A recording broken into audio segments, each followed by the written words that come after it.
Hello, everyone. Welcome to the 21 Hats podcast. I'm your host, Lauren Feldman. This week, Mel Gravely, the newest addition to our podcast team, tells Shawn, Busse, and William Vanderbloemen how he bought a Cincinnati construction business in 2005, even though the company wasn't doing well, even though he knew nothing about construction, and even though the company had been shopped to everyone who did know construction. As you've probably guessed, things worked out just fine for Mel, who's now focused on putting a plan in place that's designed to keep Triversity Construction in business for 100 years.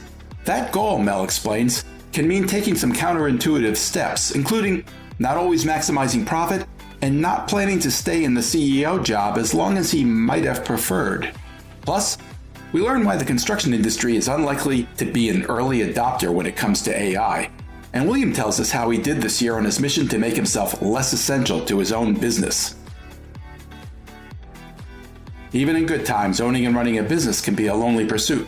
Our hope is that these weekly conversations, brought to you by our principal sponsor, The Great Game of Business, will let owners know they are not alone in facing challenges. Same thing with our daily newsletter, the 21 Hats Morning Report, which Inc. Magazine named the best newsletter for business owners and which you can subscribe to for free at 21hats.com, where you can also find transcripts of our podcast episodes and lots of other articles and interviews. Joining me this week on the podcast are regulars Shawn Busse, CEO of Kinesis, which is based in Portland, Oregon, and works with small businesses on marketing, culture, and strategy. Mel Gravely, CEO of Triversity Construction, a construction business based in Cincinnati. And William Vanderbloemen, CEO of Vanderbloemen Search Group, a Houston-based recruiting firm that works with churches and other faith-based organizations. The episode is titled, I Didn't See All the Danger Signs. Welcome, Shawn, William, and especially Mel Gravely. Mel, you've been on Dashboard before, but this is your first appearance on the 21 Hats main stage, and it's really great to have you here. I'm excited to be with you guys. Mel, in case there's someone out there who hasn't memorized every 21 Hats podcast, can you tell us a little about Triversity Construction? How big is it? What kind of work do you do? Yeah, we are a Cincinnati-based commercial contractor. Got about 105, 110 people. We'll do about 120 million in construction volume this year. We service large private customers who are buying construction all the time. About 40% of our business is healthcare, maybe a little bit more than that on some years. And we were founded in 2005, and we self-perform some of the interior trades, drywall. How about that? That's good. How's this year been for you? I would call it steady. We'll exceed plan from a profit standpoint. We'll miss our revenue target. We can talk more about why that is, but mainly because of the capacity of our team.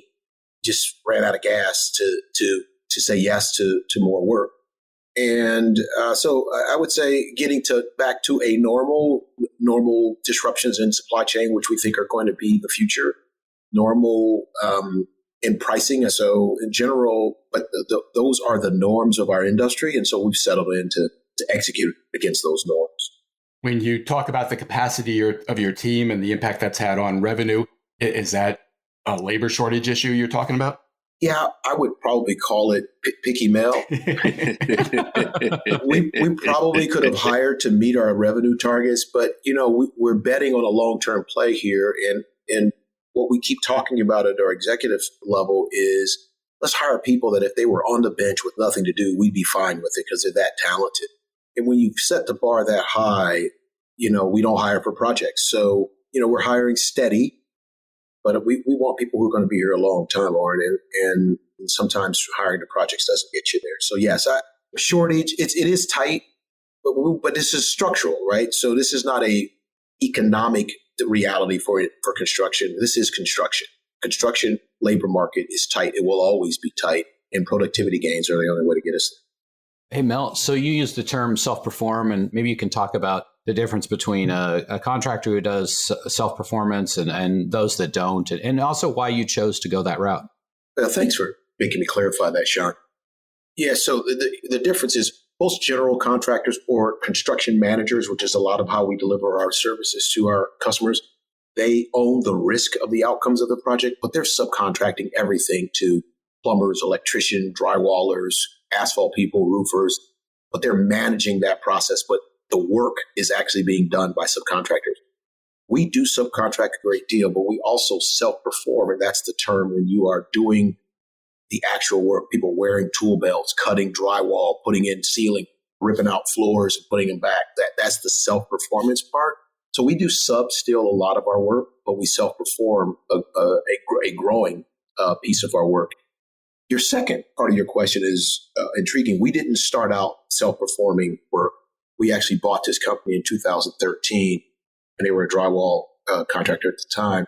And the reason is twofold. Number one, a little bit of vertical integration. So I get a little more margin from the self-performance, and I can self-perform my own work. The second reason, though, is gave us control of the edges of projects. So sometimes you get into a project and there's stuff in between what the drywaller does and the electrician does, and you need somebody to fill that gap. Well, if you don't have anyone that has a tool belt on and a truck and some tools, you sometimes are fighting and trying to figure out who's going to fill that gap. So it gives us more control around the edges of our projects to just have people be able to come in and fill some of those gaps. So the like little random stuff that crops up, the stuff that maybe doesn't fit real nicely in terms of a scope of work for a subcontractor. Yeah, absolutely. Yeah. You know, like you go into a hospital where, again, we do a lot of work, and you need to set up a containment wall. So you separate the work from the patient. You know, that containment wall is a bit of a pain in the butt. Someone's got to put it up. Someone's got to maintain it. Someone's got to make sure you got negative airflow. You know, our folks can pop that stuff up for us, and we can go in and then do the work. So things like that that our folks can show up and take care of just gives us more control. And if we get behind, our folks can paint. So if the painter gets a little behind, we can supplement the painter. Even if we subcontract, we can supplement the drywall. We can supplement the demo guy if we have to. So it just gives us a lot more flexibility around the edges. So the consequence of that is now you have a fixed cost in terms of workforce, right? Yeah. Which is, you know, a lot of these contractors, they try to protect themselves by basically not carrying any fixed costs other than the owner and maybe a small administrative crew. So you found that the advantages of this offset the risks that you take on. Well, let me start with the answer. Yes, there's no doubt. I mean, our ability to deliver a differentiated value to our customers is pretty high because of our self-perform capability. But also, we did two things with our interiors business. One, we kept it small, so it's still a pretty small organization. They'll do about $6.5–7 million this year. The second thing we did, though, is they competitively bid work to the open market. So they're competing against other interiors companies for work with some of our competitors. So they'll bid work to our competitors and go out and be a subcontractor to them. And being able to balance that allows them to run their business from a complete P&L standpoint. So they do some of their work with us, some of their work with other contractors. And we found that balance, if we can keep it in balance, works pretty well. Mel, I think you said that you're hitting your profit goals for the year, but not your revenue goals. How have you managed to do that? Well, first, I think we were pretty conservative planners. So as my board would say, we sandbag a bit. And so there's a little bit of that in there. But also our drywall business, which is our higher margin business, is far exceeding their plan. And going back to the value of having them, there have been years that they didn't far exceed their plan. But this year, they're far exceeding their plan, which is adding a disproportionate amount of income to our bottom line. And so, listen, the business that we have, although it's below what our projections were, is good, profitable business, and is giving us the opportunity to have a pretty good year. Mel, you and I met at a tugboat event. I believe you're the first regular on this podcast who belongs to the group, which believes in building businesses to last 100 years. Part of the idea is not selling to private equity or other investors.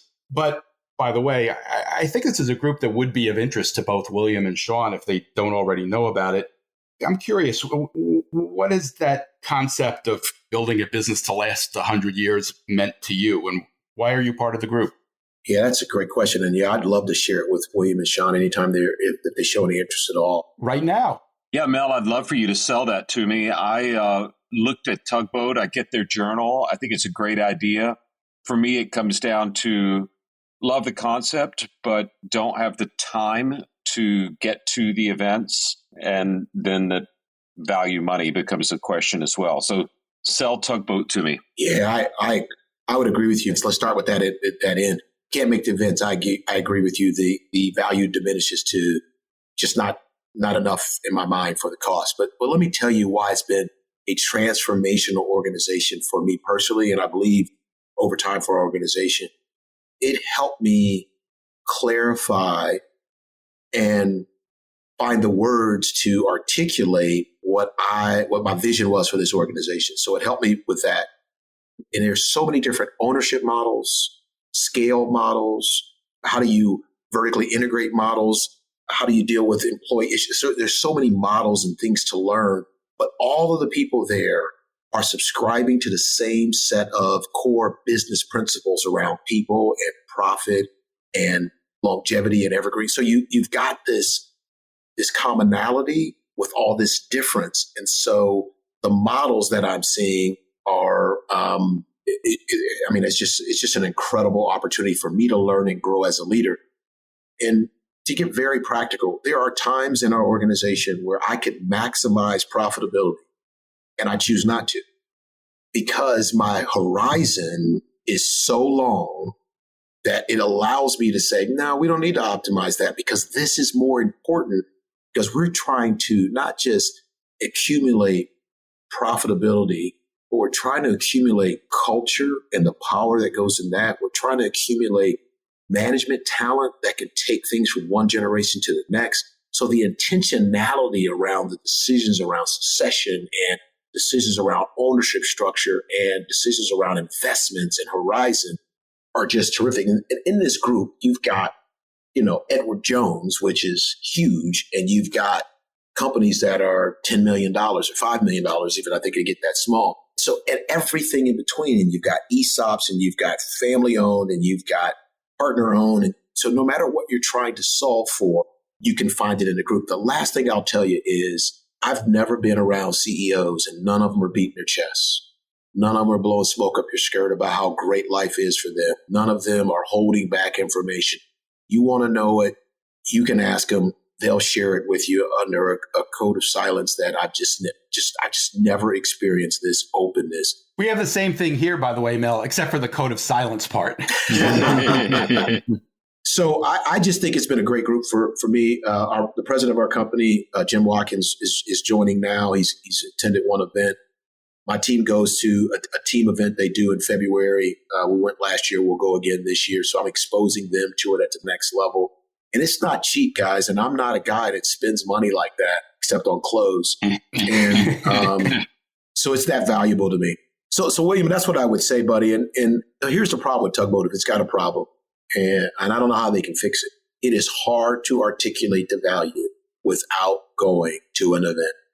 So no matter what they write or no matter what they send you, it is just hard to articulate the value unless you've been to an event. And once you've been to one, it only takes one, I think you either connect with it or you realize this is just not for me. That makes sense. Can you give us an example of a decision you've made differently because you have that 100-year horizon in mind? Yeah, I'll give you a great example. So if you're going to be around for 100 years, you've got to do a bunch of things right. But one of them is you got to have strong, smooth succession. You got to be able to go from one management team, one leader to the next. So 3 or 4 other tugboat companies got together. They all had presidents and CEOs in some phase of going through transition. And to be able to model and benchmark and discuss, how did you do it? What are you planning? How are you working on it? So the president here and I are going through a similar transition that we've been working on for 2 years, but we've been working on it with the insight and input and of others who are a bit ahead of us, some behind, but some way ahead of us, that they've finished their transition already. And so just that alone, the things that we've planned in and the development that we've sent the president through to get him ready, and the way we brought along our board of directors, and we do have a fiduciary board of directors, the way we brought them on, and the way we're positioning the executive leadership team for the transition, and even to how we're PRing this, our plan for PR as we make the announcement, are all intentional, and they're informed by our affiliation with this group.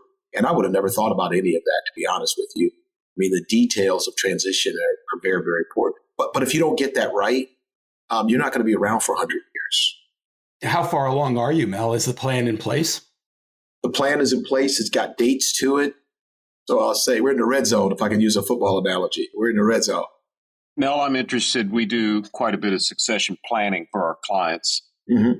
Your transition is moving you out of your current role, I'm assuming? Correct. It will be moving the president into a president CEO role. Okay. And me out of a role where I'll continue to be the chairman of the board, and I'm the primary shareholder too, but I'll also move to a role we're calling executive chair, which we gave its own job description.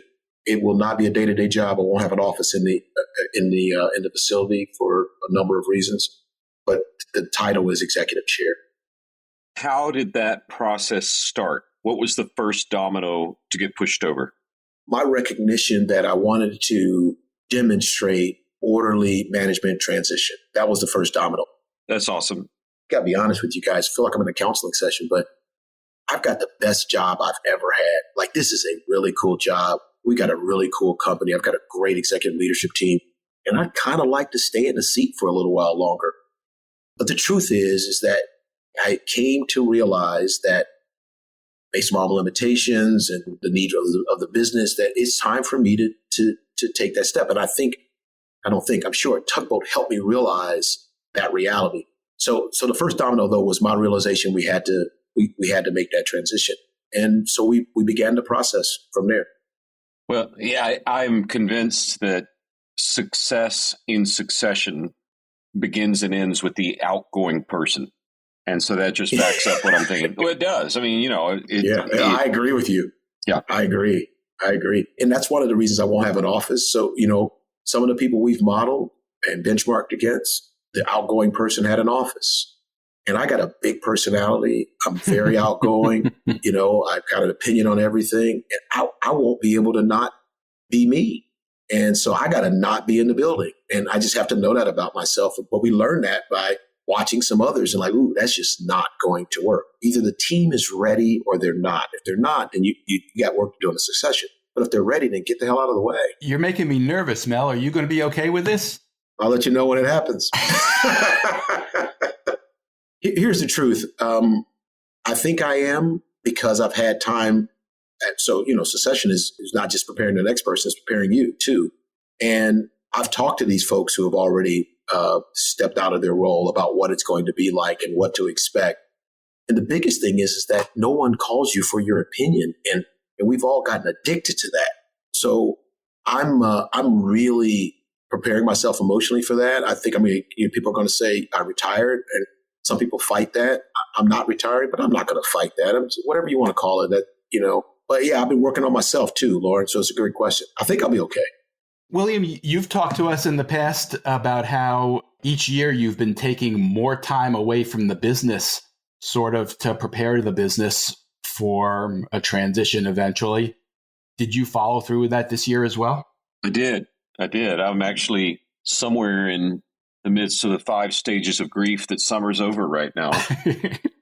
So we started by going away. So I'm not there present, in the office, as Mel says, which I think is critical. And then we started spreading it, one more week a year for the last, 6-7 years or so. My annual review with my board is, Lauren's heard this before, it's one question and it's pass fail. The question is, did you make yourself less essential to the growth and running of the firm? That's my one task every year, to make myself less essential. And I think we've done a pretty good job of that. I'm learning a little bit more each year. This year and last year was the first 2 years that we've seen growth while I'm not involved. We've seen it run itself. And might be my ego, which is way too big, but I think we could probably grow faster if I were more involved. But that doesn't get me 100-year outcome.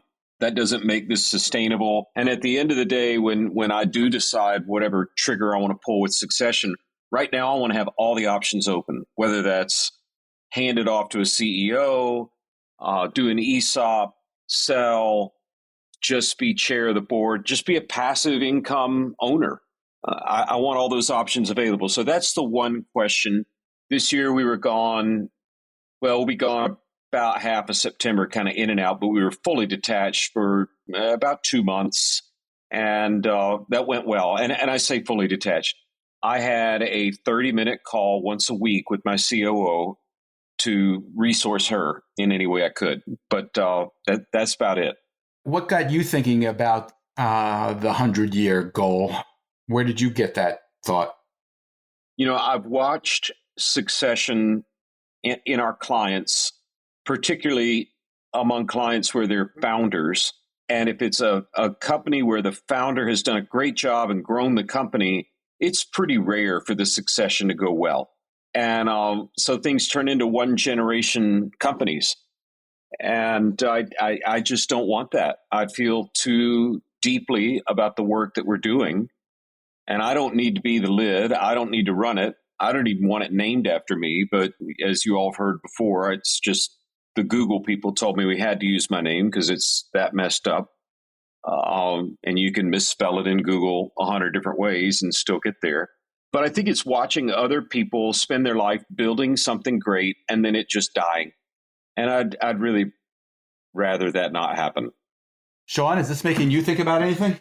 Yeah, Mel. I'm really encouraged to hear about your journey, and I've also heard really good things about Tugboat.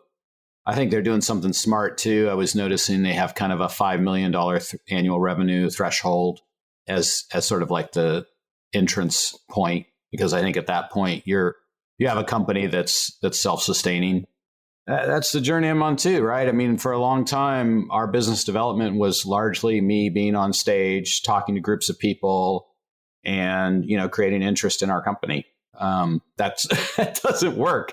If you want to leave the company ever. So, building that ecosystem that doesn't rely on me is really first and foremost. I've gotten out of doing the work a long time ago, but getting out of the marketing and business development side of it it's a big challenge. Yeah, I agree. My brand around town is pretty well known. I'm pretty engaged, and that was the fear. And William's point about when he stepped away a little bit, that at first it didn't grow. I experienced the same thing, and I've not tried a couple of months, but for the last few years, I've taken a full month off. Again, another idea from a Tugboat guy, but zero contact, like zero contact. Wow. No check-ins, no emails, nothing, zero contact.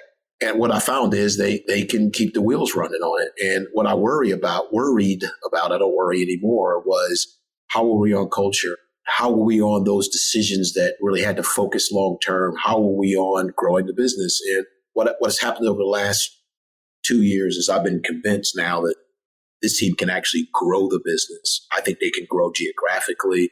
They've looked at some acquisitions that they brought to me pretty darn cooked already, which I just love that.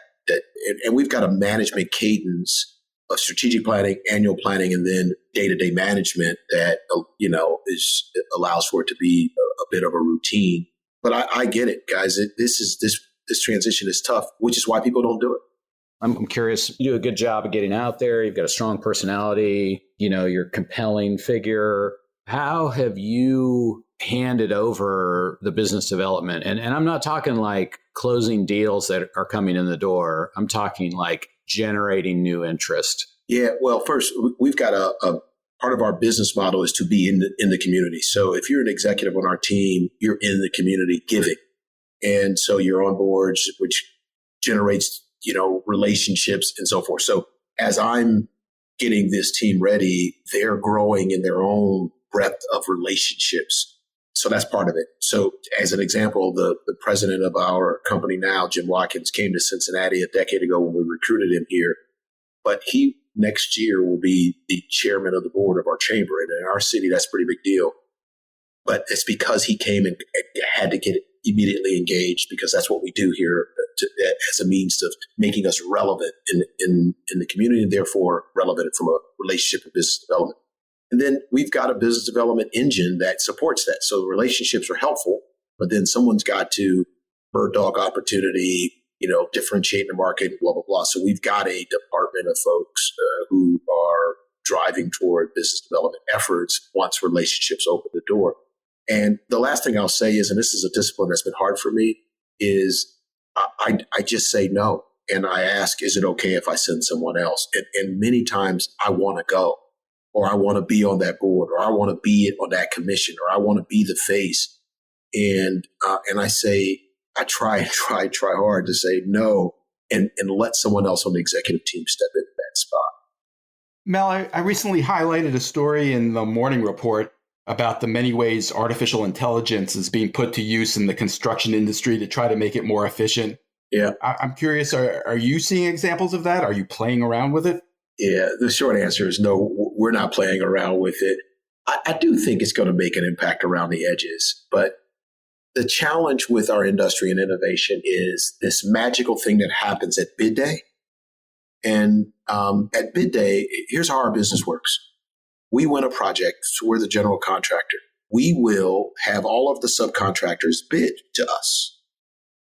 And we're going to take the lowest bid because the specs are the same and everybody we talk to is competitive. And so they have to go figure out the cheapest way to do something. Because at bid day, I'm not evaluating the best way to do something. I'm evaluating the cheapest way to do something. And innovation is almost never initially cheap. So, we don't buy out buildings as a building. We buy them out as subparts. So we optimize the individual parts on price, and we deliver a project that is, I would argue, it may not be the cheapest. It may have been the cheapest we could build, but if we'd have put it as a system, it might have been different. So, Lauren, the reason I think we're slow in our industry on innovation in the actual building of a building is because of bid day. It's the way we buy out projects. If we start to buy them differently and buy them as systems, I think you can find innovation in prefabrication. So taking rooms and building them in a manufacturing environment and shipping them to the site, there are a lot of people playing around with that, but it's never cheaper at bid day. It is safer, it is faster, it is cleaner, it is less waste, it is all of those things, but very few people do it because it's not cheaper at bid day. So right now, we still hammer nails the same way we did. Generally, we use a gun, but the operation's the same. There's a striker in there, and it drives the nail in. Well, and you started out this podcast, Mel, talking about what does a contractor do? A contractor owns risk. Yep. And if you are in a business where your primary function is to diminish risk, you're in absolute opposite ends of the spectrum from innovation. Absolutely. It's like the entire industry this is their fundamental problem. This is why construction is not, it's like the oldest industry in there, but it's like the slowest to change. You hit it on the head. The word new. That's bad. Is met with a no. Yeah. If you lead with new, then the answer is no. That's what William always says about churches. Yep. Well, and in our sector, I see this all the time. I've made this mistake as a leader. I will want to, you find, how do you get something done? You ask a busy person, right? So a mistake I've made over the years, I made it this year. It wasn't a huge mistake, but it was a repeated mistake, is I got a great person who, for lack of a better way of saying it, is bent toward quality control, or as I think I hear Shawn saying, managing risk, right? So I put them in charge of developing a new product line. Well, that was a terrible thing to do to them. They're frustrated. They're trying to get it absolutely perfect, which is not the way to get a new product started, right? You get it good enough to ship and then you move on. But I have to keep reminding myself that people who are good at quality control, by definition, are not good at innovation, and probably the flip side too. So I don't know if you guys have experienced that or not, but yeah, 100%. There's no doubt. Absolutely. I totally agree. Getting a new product out, like you say, you got to accept that's good enough. And some people just can't. They just can't do that. Mel, the premise of that article on AI was that there are tremendous inefficiencies in construction. And it talked about, the sequence of subcontractors and managing that appropriately. It talked about making use of a work site properly, because parts of it may be sitting there with nobody doing anything when somebody could be doing something. And those were the opportunities that were envisioned, I think, for AI. Was the article right about those inefficiencies? The article was right about what they said. The question is, are those true inefficiencies? right? So I don't know the answer. So for example, if 42%, I think that was the percentage of the site is not being used by anyone, is that an inefficiency?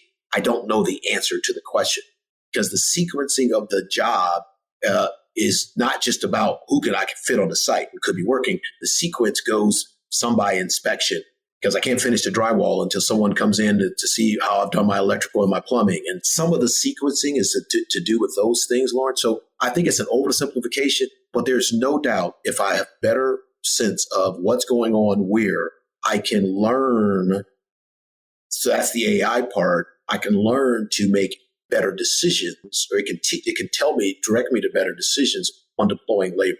But if I will say to you, if I buy it the way I buy it today, it's just going to be hard to change subcontractors' behavior because you stuck them to a price. So they're going to work on that thing the way they want to work on it. You're going to be hard pressed to get them to change their behavior. I'd be curious to hear your thought on this, Mel. You talked about how you do self-performing work, right? Okay, we've got our own team that can do stuff, and then it creates efficiency by having guys around that can do little things here and there. It seems like the industry has moved away from self-performance and that it's moved largely towards professional management groups and then, wide swaths of subcontractors. And my observation doing residential construction has been that sequencing problem, and then having third parties who are not really accountable to the success of the project. They're only accountable to getting the part done. It's massively inefficient. And it seems like the industry is just trending in that direction further and further.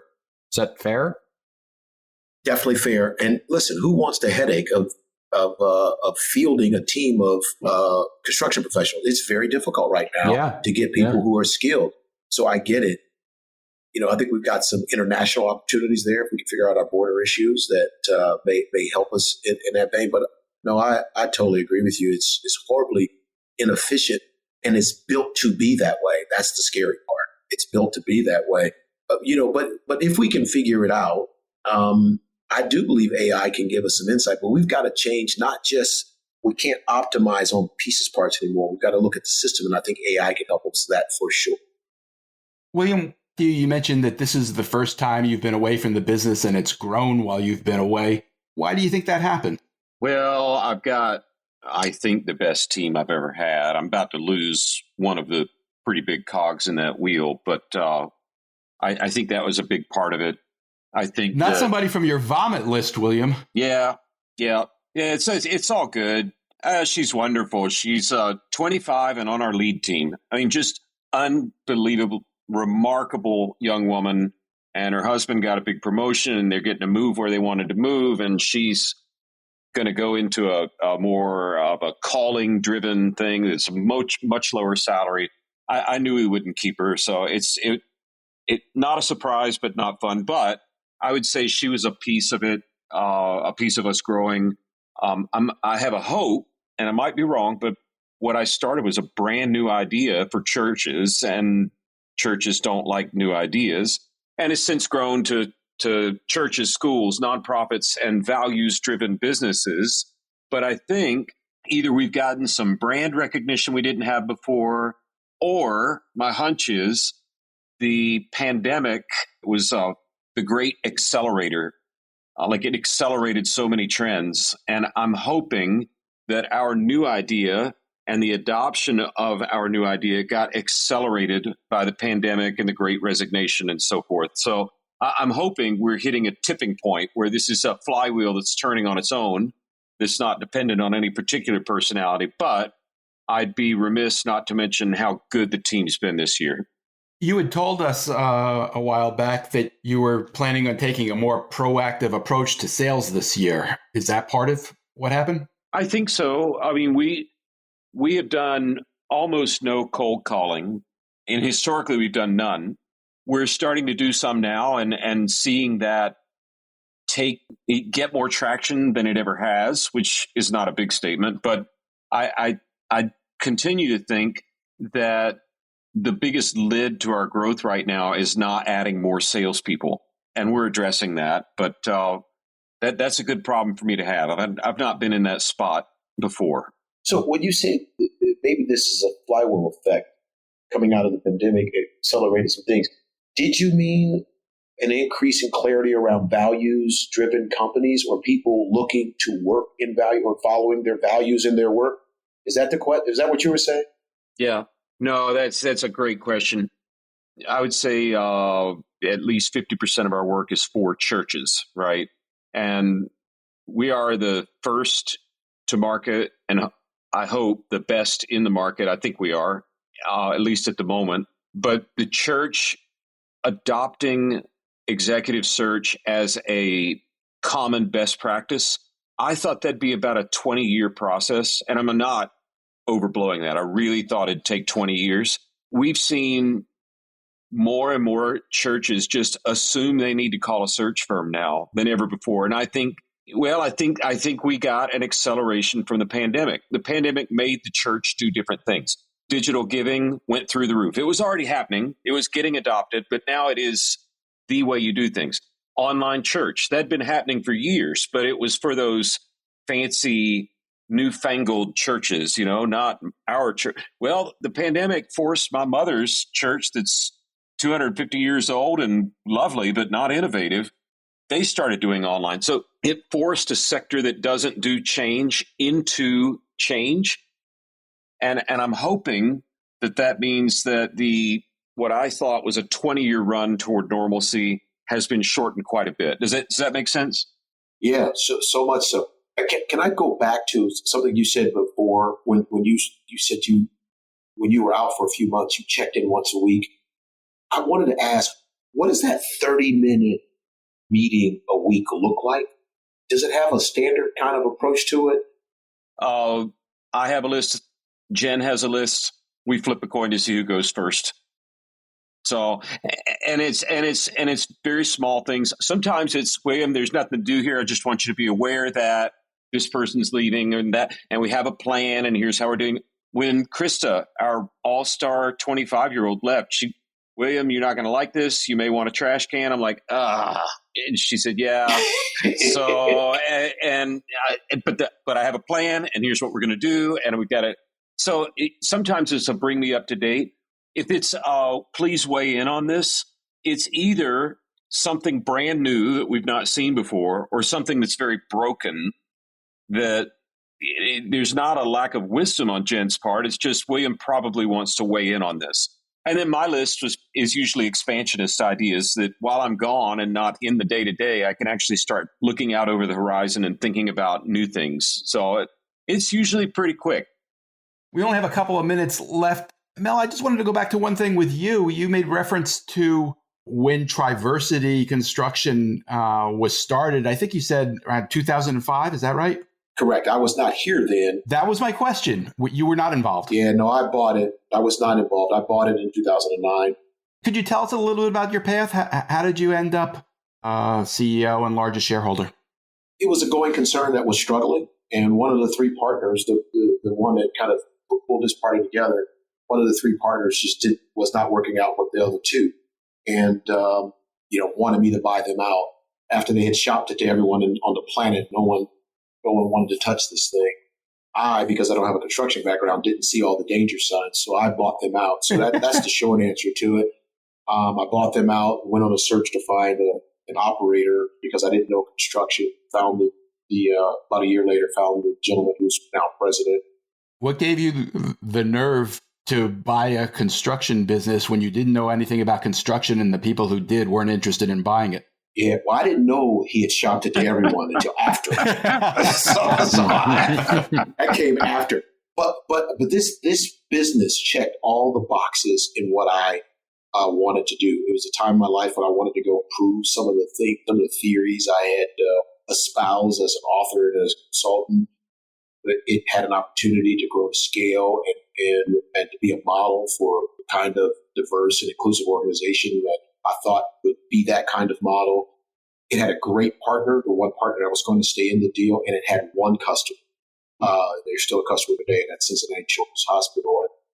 And I say this and I mean it. If you can't grow a business with an amazing, high-quality customer like Cincinnati Children and a partner like Messer Construction, you just don't know what you're doing. So I knew I could bring, business development to it. I knew I could bring strategic planning to it. I know I can bring culture to the team.